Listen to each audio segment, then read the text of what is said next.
समदर्शनसंविजितं पंचमे आचरणं भैरवं मायादिसर्वदेशनं वचनं त्रिगुणपारायणं शविशामनं सयानिचकारं तच्चेति पूज्यदेवं नामेवं चामि दुःखकोकमको विलावशुभीवनं समानमनं चिन्मुषं भक्तिभोगमज्जं वद्यतुशोषिते दुर्चुगणोऽग्नि पते बुझामि शमे पाओ मेरे मुश्री के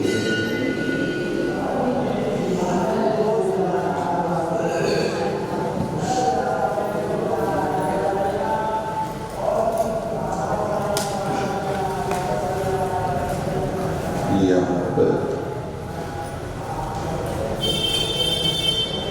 अप्रतिक्रमण प्रत्याख्यान किस अवस्था में कहाँ पर हुआ करता है, उसके विषय में आचार्य भगवंतों ने अज्ञानी जीव हमेशा कर्म का कारण होता है, ज्ञानी जीव रागादि परिणामों का कारण होता है।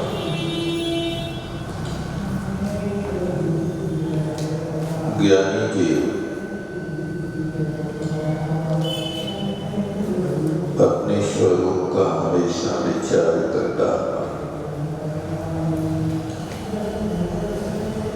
स्वरूप के विचार से बाहर जाता है तो वन्य की प्रक्रिया चालू हो जाती है। आचार्य महाराज जयसेन स्वामी इस बात को लिखते हैं कि बंध का विनाश कैसे हो, उस बंध के विनाश के लिए क्या भावना होना चाहिए, उसके लिए यहाँ लिखते 365 पृष्ठ पर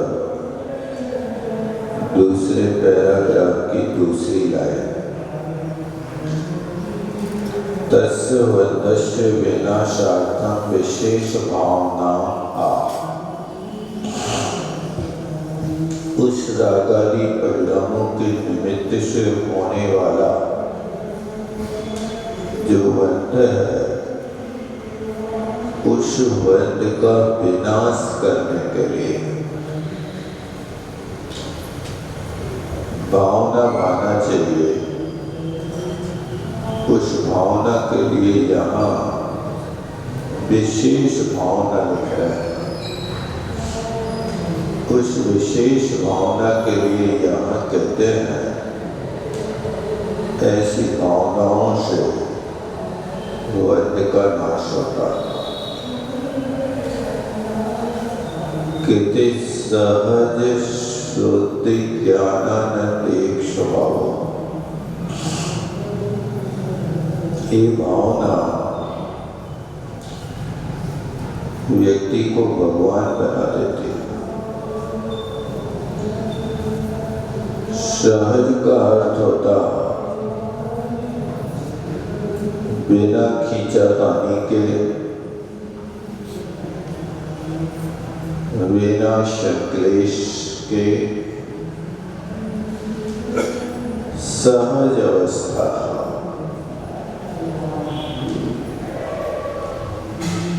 झरना जहाँ झरता है उस झरना को बंद करने का कोई भी सिस्टम नहीं होता। जैसे नल की व्यवस्था है, जब चाहो जब खोलो, जब चाहो तब बंद करो।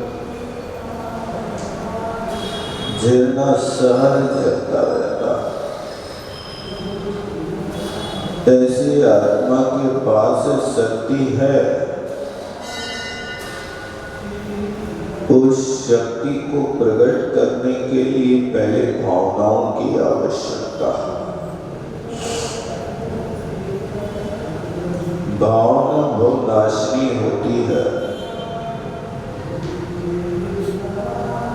और जब भावनाएं भाते हैं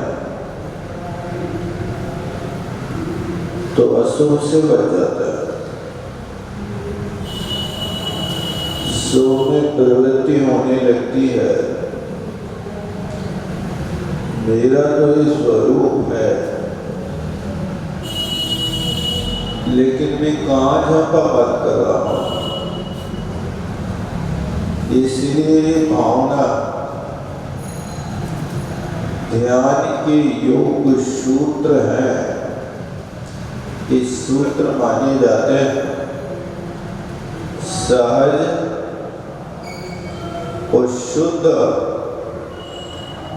एक ज्ञान का आनंद अपने आप में अलौकिक होता है। वो आनंद बाहर से नहीं आता, बाहर से आने वाला आनंद क्षणिक होता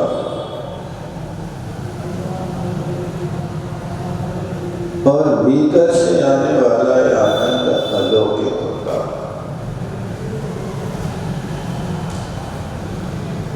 बाहर के आनंद में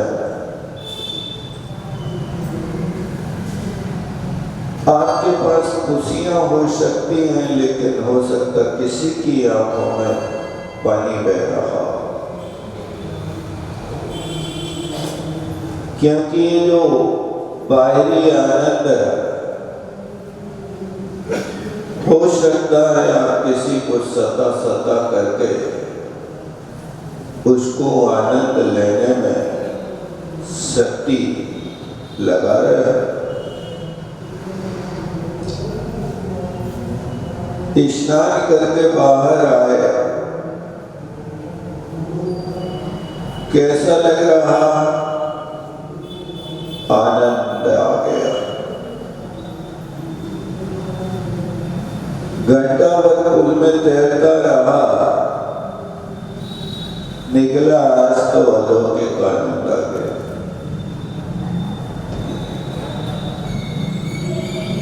तुम्हें शारीरिक आनंद हो सकता है, लेकिन ये आनंद ज्ञानी का स्वभाव नहीं है। आनंद में लोक ध्यान छिपा है। आपको अंदर से देखो तो उसमें खुशी झलक रही है, लेकिन कितने जीवों का विघात करके तुम बाहर आए हो, और विघात करने के बाद बारे भावना भी पड़ रहे हो कि जो पल को दुख दे सुख माने, उसे पतित जानो, पावन नहीं जानो, पवित्र नहीं जानो।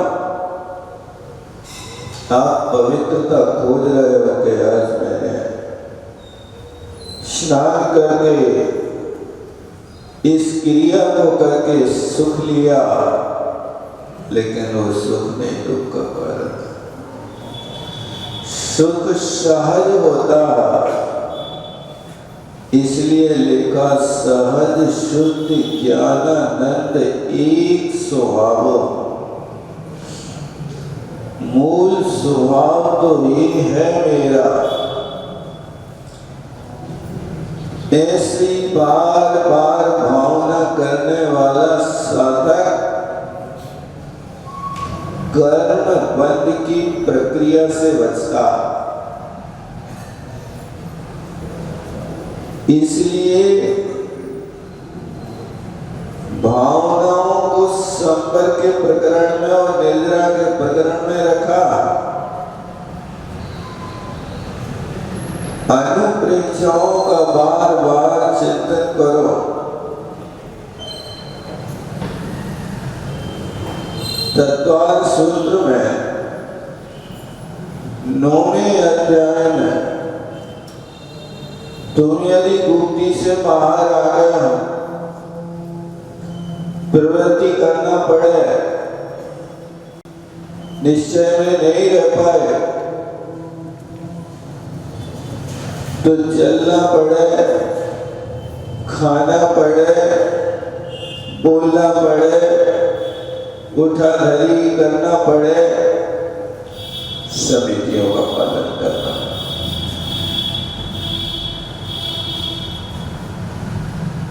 अब ये सब प्रवृत्ति समिति में प्रवृत्ति करेंगे तो क्रोध के निमित्त मिलेंगे,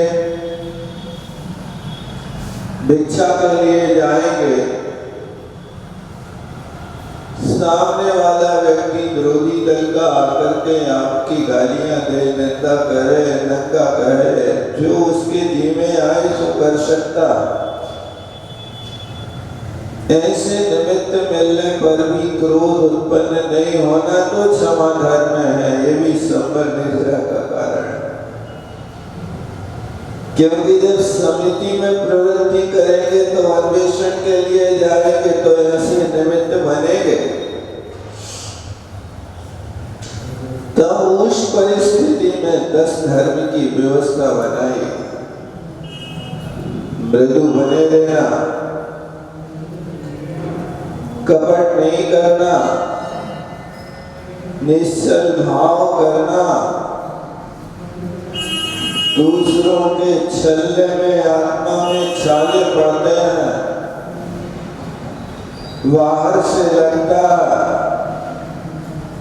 कि सामने वाले के साथ हमने शोषण कर लिया, लेकिन अंतरंग में तो माया कषाय बंद करा रही है।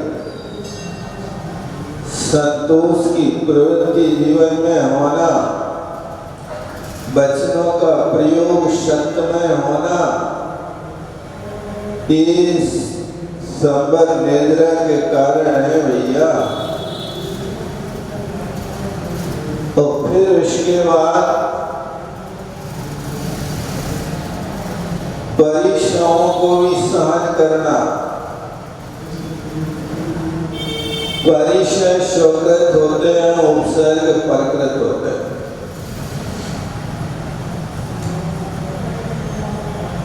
माशोबाशी मुनि महाराज आहार करने गए। अब पहली अंजलि में बाल आ गया, अब महीना भर के उपवास है, आहार करना है, लेकिन अब पहली अंजलि में आ गया। क्या हो गया? अंतराय हो गया। अब भूख की वेदना सदा रही है। इस उपसर्ग को समता से सहन करो। ये उपसर्ग सहन करना संबल निद्रा का कारण है। तो उपसर्गों को कैसे सहन करें? अनुप्रेक्षा करो, बार बार चिंतन करो कि ऐसी दशा बनी कि 3 लोग को ना जो खाए मिटे, न भूख कड़ा न लहाए। यहाँ तो एक दिन की बात है, तुम्हें 24 घंटे सहन करना है। वहां देखोगे जहां पर ऐसी भूख लगी कि 3 लोग को अनाज एक साथ खा जाए तो भूख ना मिले, और वहां पर एक कण भी अनाज का दाना उपलब्ध नहीं है। ये भूख कब तक सहन करी? ये दुख बहु सागर लो सहे, ये भी लिख दिया उन्होंने। 1 दिन 2 दिन की बात नहीं, 10-5 दिन की बात नहीं, महीना 2 महीना की बात नहीं। कब तक? ये दुख बहु, 1-2 सागर नहीं, बहु सागर। बहु सागर माने 33 सागर तक इन कष्टों को सहन करते रहे। 33 सागर तक एक अन्न का कण नहीं मिला, यहाँ तो 33 घंटा भी नहीं व्यतीत करना, तुम्हें तो 24 घंटा ज्यादा से ज्यादा होंगे और व्यवस्था बनेगी भैया। इसलिए धैर्य रखो। तो इस तरह से उनको सहन करना, परिश्रमों को सहन करना, जो इन भावनाओं को भाता है वो अपने आप में दृढ़ रख सकता है और भावनाओं से मुक्त होगा तो महीनों नहीं वर्षों का साधक भी रात के 12 बजे कहेगा हमें तो भोजन लाओ। जिनके पास भावनाएं नहीं होती हैं वे रात को 12 बजे भी खाने के इच्छुक हो जाते हैं, और जिनके पास भावनाएं होती हैं वे वर्षों वर्षों के उपवास को भी सहन कर लेते हैं। ये भावनाएं रखी, फिर उसके साथ भावनाओं में ये आमनाएं है, चारित्र है, तप है। ऐसी भावनाओं को हमेशा माना तो मैं एक शुद्ध ज्ञानानंद स्वभावी हूँ, ऐसी भावना करना और भावना के साथ मिलान करना कि वास्तव में मुझे ज्ञान का आनंद आ रहा कि पर वस्तु का आनंद आ रहा। क्या आनंद ले रहे आप बताओ। आप भोजन करने बैठे हैं तो उस भोजन में दाल, चटनी, मिर्च, पापड़, नमक, धनिया का स्वाद ले रहे कि ज्ञान का स्वाद ले रहे, काय का स्वाद ले रहे? क्या है उसमें?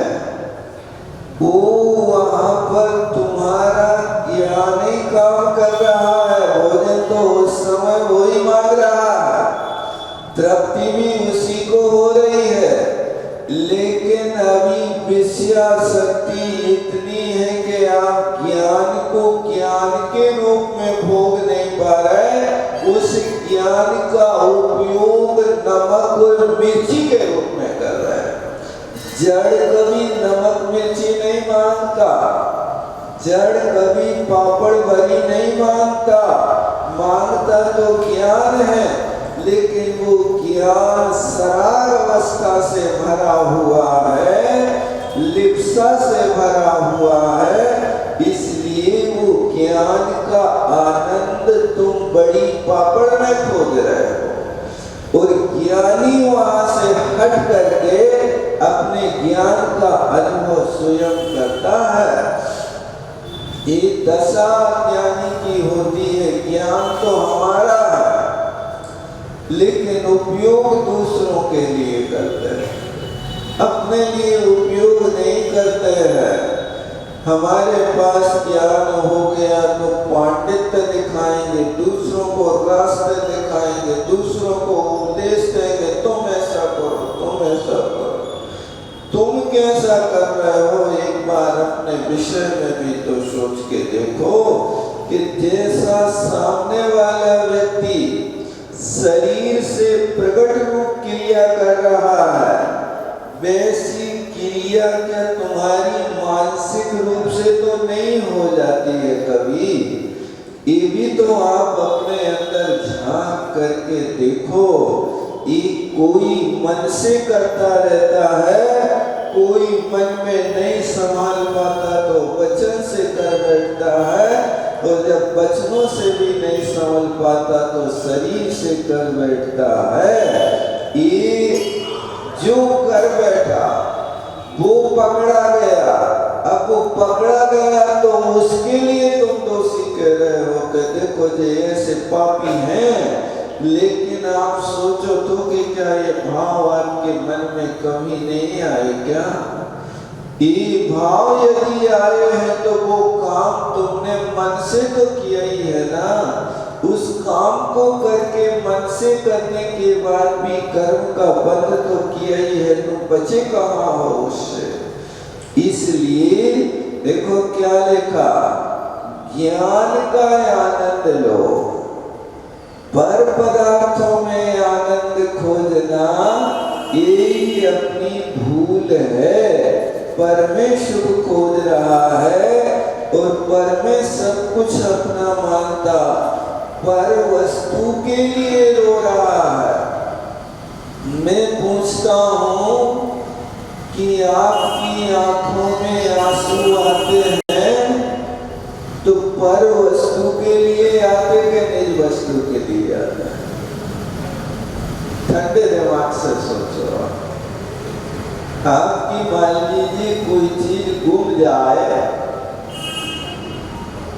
और बेशकीमती हो गए, 1,50,000 की कीमत की हो गए और अभी कल ही खरीद के लाए हैं, अभी महीना 15 दिन भी उपयोग नहीं कर पाया। अब वो पर वस्तु गुम जाए, आप पर की कह रहे हो तो हम ही नहीं थी, हम ही ने तो खरीदी थी। हाँ, तुम्हारी वस्तु गुम जाए तो क्या आपके अंदर सहजता बनी रहेगी कि संकलेश का फव्वारा फूटेगा? कलई चप्पलें खरीदी थी और आज मंदिर पहन के आए थे, अब वो चप्पलें नदारत, अब यहां पूरी शक्ति भर खोजी, यहां पर मंदिर के इर्द गिर्द रहने वाले लोगों के पांव खूब परखे, नहीं परखे, हर व्यक्ति के पांव देखे और यहां से घर तक गए तो ईमानदारी से बताओ, तुमने जमीन देखी के पांव देखे? दुनिया नहीं देखे।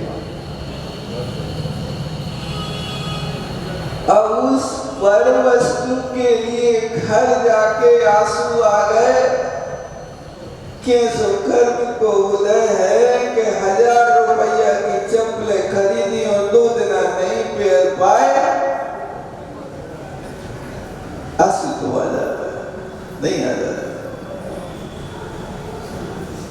एक पर वस्तु के लिए तुम आंसू बहा रहे हो, थोड़ा ठंडे दिमाग से विचार करो, तुम्हारा क्या गया जो तुम रोते हो? ऐसा प्रश्न किया करो कभी, तुम्हारा क्या गया जो तुम रोते हो? तुम क्या लाए थे जो तुमने खो दिया? तुम क्या लाए थे जो तुमने खो दिया? तुमने क्या पैदा किया जो नष्ट हो गया? न तुम लेकर आए, क्या लेके आए थे बताओ? एक धागा भी कोई लाया था साथ में?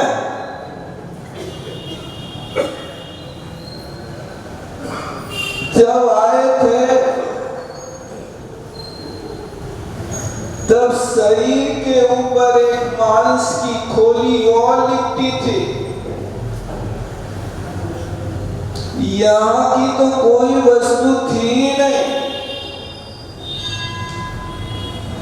जो लिया यहीं से तो लिया, नहीं लिया। कपड़े मिले तो यहीं मिले, नाम मिला तो यहीं से मिला। जब जन्म हुआ था तब क्या नाम था भैया तुम्हारा? कोई तो नाम होगा, हमें तो पता नहीं। तुम्हारा नाम किसने दिया? दूसरों ही ने तो दिया है। क्या नाम दिया? जो उसको पसंद आया वो ही दे दिया। एक लड़के का नाम मीलू है। मैंने कहा यार एक कौन सी डिक्शनरी से खोद के रखो तुम, क्या अर्थ होता है ईलू का? तो उसने कहा महाराज ये नाम तो हमारे पापा ने दिया। क्यों दिया? बोले हम उनको बहुत प्यारे हैं, इसलिए भी एनी टाइम रटते रहे। तो आई लव यू, तो आई लव यू का उसने इलू बना दिया। ELU। अब मैंने कहा तुम्हारे पापा तो कहेंगे आई लव यू। अब काश कोई लड़की तुम्हारा नाम ले तो तुम क्या समझोगे? I love you. तो तुमने कह दी सेम टू यू, तो बताओ क्या दशा होगी तुम्हारी? और वो इस रहस्य को यदि समझ जाए कि ईलू का अर्थ आई लव यू है, तो फिर आप धड़ल्ले से लोगे कि परहेज करोगे? बताओ क्या करोगे? सोच समझ के बोलना। कहने का मतलब है कि नाम मिला तो वो भी पर नहीं दिया, तुम्हारा यहाँ कुछ नहीं है।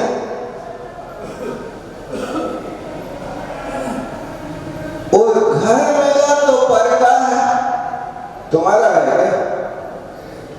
तुमने क्या किया बताओ? दिया तो उनने है, उनको भी कोई और से मिला, उनको और कोई से मिला नहीं मिला। जितनी पीढ़ियां आ रही हैं सबके हाथ में कपोटी तो आ रही है। हमने बनवाया, जगह तुमने बनाई का? ये तो कहीं ना कहीं से दूसरों के माध्यम से हमारी गाड़ी चल रही है। बेटा जन्म के बाद भी लंगोटी कोई न गई, और मरने के बाद भी कफन कोई और देगा। कोई व्यक्ति अपनी अर्थी पर डालने के लिए कफन कभी खरीद के नहीं रखता।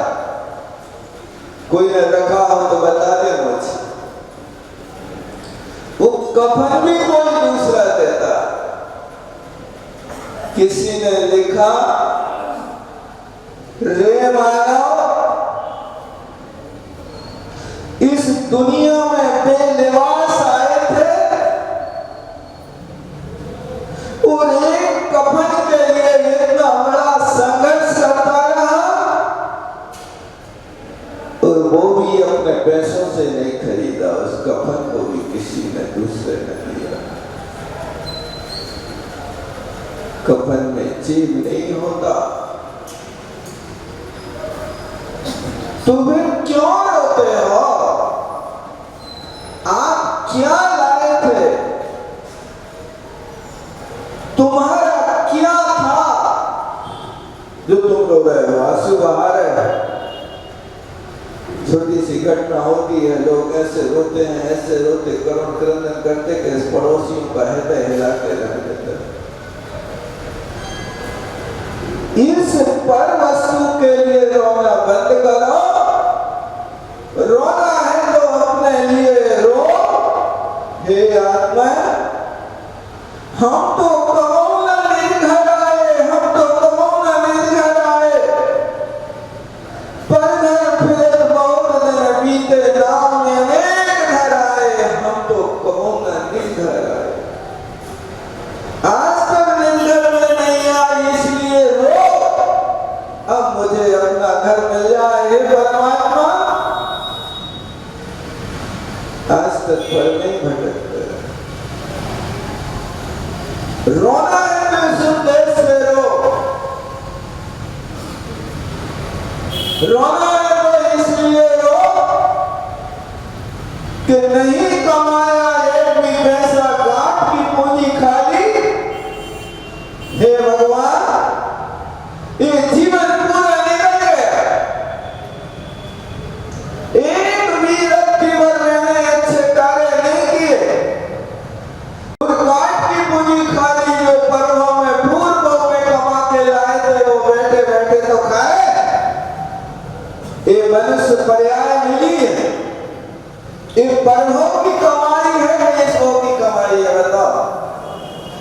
पूर्व भाव में तुमने परिग्रह के परिणाम किए थे, उस पूर्व भाव में किया हुआ पुण्य आज भोग रहे हैं।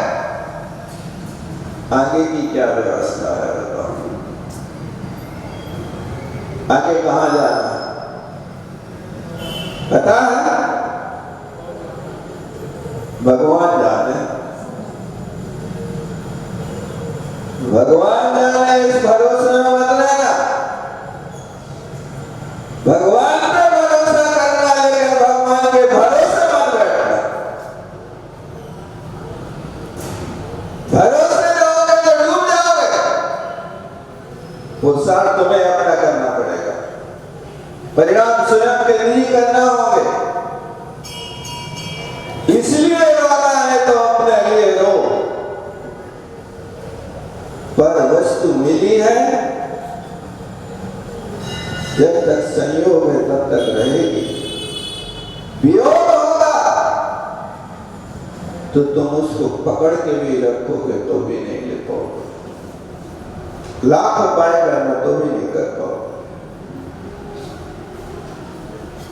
बात में होता तो उपाय आ जाता। इसलिए हमेशा ध्यान रखो। क्यों रोते हो? ये प्रश्न अपने आप से करो। क्या लाए थे? बताओ क्या था तुम्हारे पास? आज उसी संग्रह में तुम अपना पूरा जीवन गंवा रहे हो। क्या लाए थे और क्या ले जाओगे आप? ध्यान रखना, यदि यात्रा का आनंद लेना है तो सामान कम रखो, और मोक्ष मार्ग का आनंद लेना है तो अरमान कम रखो। यदि मोक्ष मार्गी बनना है तो इच्छाओं को शांत करने की कोशिश करो। यात्रा का आनंद लेना है तो कुली मत बनो, पूरा घर उठा के न ले जाओ। यात्रा का आनंद कम सामान में, और मोक्ष का आनंद कम अरमान में है। अरमान ज्यादा होंगे, मोक्ष मार्ग पर गला लग जाएगा, बेड़ा लग जाएगा। इसलिए बार बार एक प्रश्न करो, तुम क्या लाए थे जो तुमने खो दिया? तुमने क्या पैदा किया था बताओ? बच्चा पैदा किया, पगला बातें कर रहा है। बच्चा पैदा किया, तुमने किया? अरे वो बच्चे के स्वयं के उस स्थान का निमित्त था, आयु का बंध उसने किया था। तुमने आयु बंधवाई अपने बच्चे को, तुमने आयु दी का बच्चे को। वो बच्चा तुम्हारे घर में कब आ गया तुम्हें पता ही नहीं। महीना भर तुम्हारे घर में रह लेता है तब पता चल जाता, अच्छा गर्म हो गया। महीना भर बीत गए, महीना भर से तुम्हारे घर में रह रहा है और तुम्हें पता नहीं, और तुम अहंकार हो रहे, मैंने पैदा किया, तुमने बनाया और तुम्हें पता नहीं। इसलिए ये भी अहंकार मिटाओ। तुमने पैदा किया है बोलो नहीं, नष्ट हुआ है अपने हिसाब से हुआ, तुमने किया नहीं। एक विकल्पों को निपटाने की कोशिश करो, तब ज्ञान का आनंद आएगा। इसलिए लिखा सहजानंद ज्ञान एक आनंद, कोई दूसरे आनंद को मत लो। न तुम लेकर आए थे, जो भी लिया यहीं से लिया। आप कहीं जाते हैं,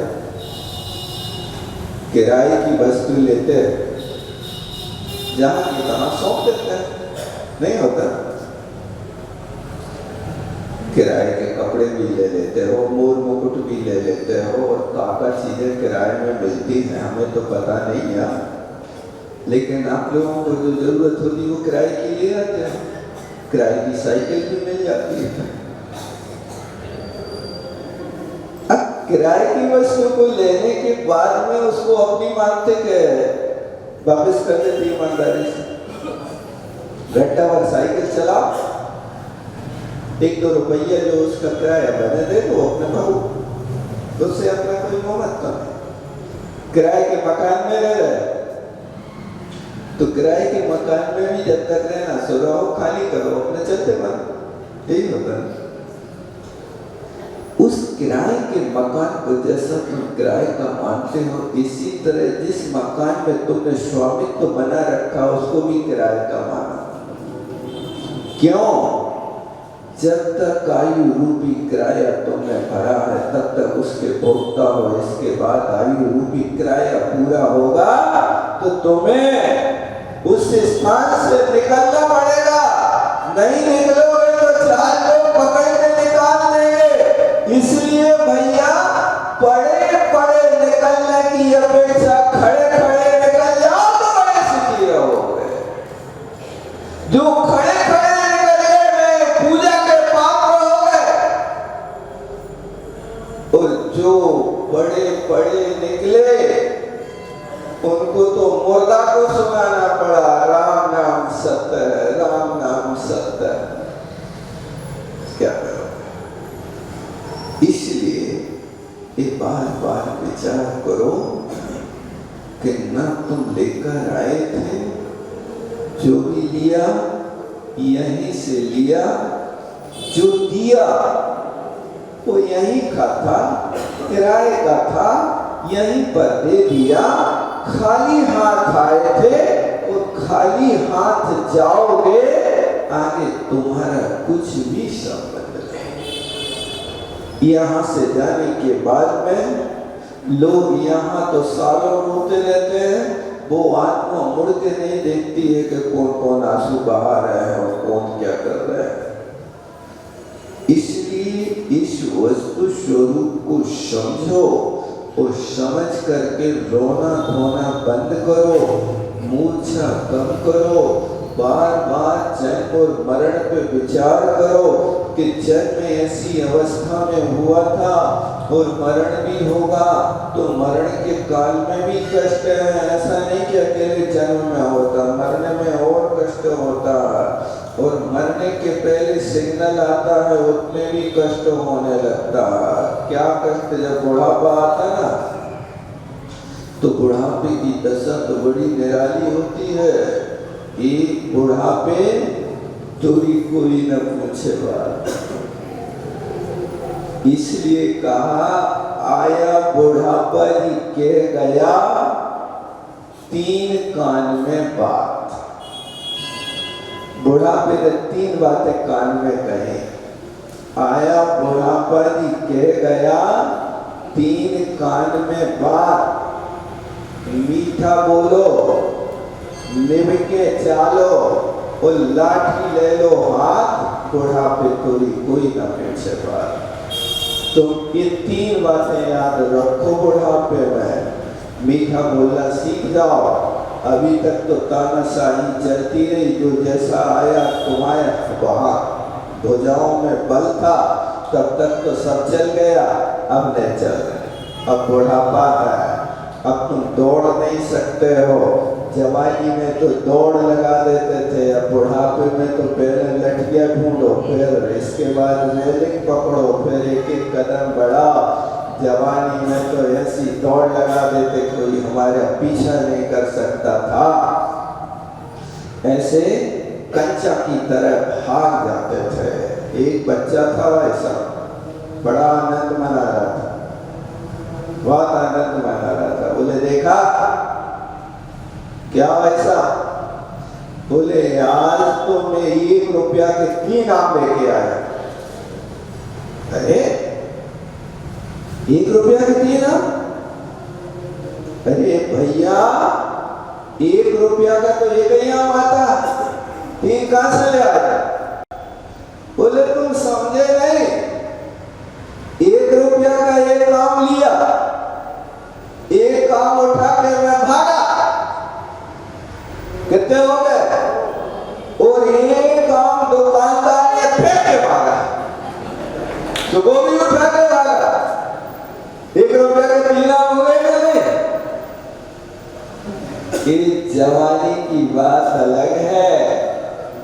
कि तुम एक के 3 कर सकते हो, बुढ़ापे में तो दशा बिगड़ जाए, इसलिए 3 आमों में खड़ी पाओ।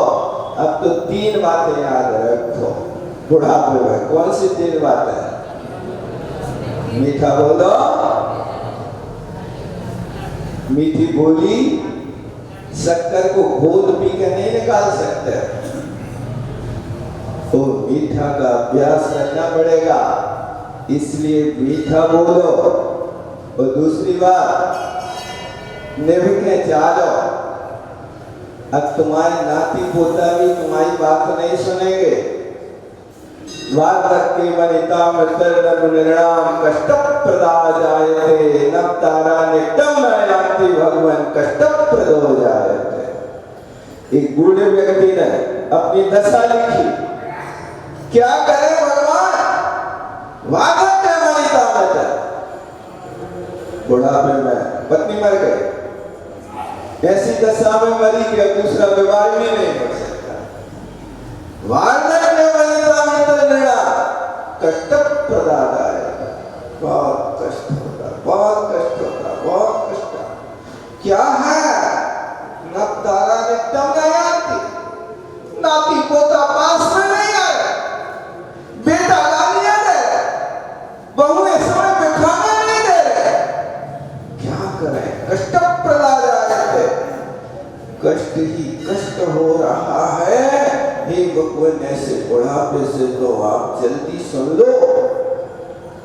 सुन लेता भगवान तुम्हारी प्रार्थना, जल्दी सुन लो, मतलब जल्दी उठा लो, नहीं हो सकता। ये बुढ़ापे में इसलिए निभके चालो, जिनकी तरुण अवस्था बीत रही है वे बुढ़ापे की तैयारी करते रहे, अब दुकान बनवाने की तैयारी नहीं करो।